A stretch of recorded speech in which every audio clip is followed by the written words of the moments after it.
நாமக்கல் மாவட்டம் ராசிபுரம் உள்ள கருப்பன் சோலை பகுதியை சேர்ந்தவர் முருகேசன் மகன் பாலாஜி.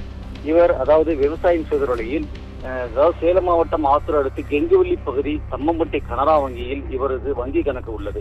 இந்நிலையில் தனது வங்கி கணக்கில் இருந்து அதாவது 4 லட்சம் ரூபாய் பணத்தை எடுத்துக்கொண்டு அவரது இருசக்கர வாகனத்தின் டேங்க் பகுதியில் 4 லட்சம் ரூபாய் பணத்தை வைத்துவிட்டு தனது விவசாய தோட்டத்திற்கு தேவையான பூச்சிக்கொல்லி மருந்து வாங்குவதற்கு பேருந்து நிலையம் அருகே உள்ள பூச்சிக்கொல்லி மருந்து கடையில் வாகனத்தை நிறுத்திவிட்டு சென்றுள்ளார்.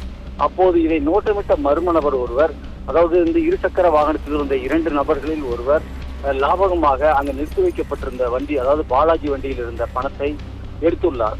மேலும் பாலாஜி அங்கு சென்று பார்க்கும்போது அதில் 4 லட்சம் ரூபாய் 2 லட்சம் ரூபாய் காணாமல் போனது கண்டு அதிர்ச்சியடைந்து பாலாஜி தம்மம்பட்டி காவல் நிலையத்தில் புகார் அளித்துள்ளார். இந்த புகாரின் அடிப்படையில் போலீசார் தீவிர விசாரணை நடத்தி அப்பகுதியில் சிசிடிவி காட்சியை ஆய்வு செய்த போது 2 மர்ம நபர்கள் அப்பகுதியில் லாபகமாக, அதாவது இருசக்கர வாகனத்தில் இருந்த பணத்தை திருடி செல்லும் சிசிடிவி காட்சி தற்போது வெளியாகி வைரலாகி வருகிறது.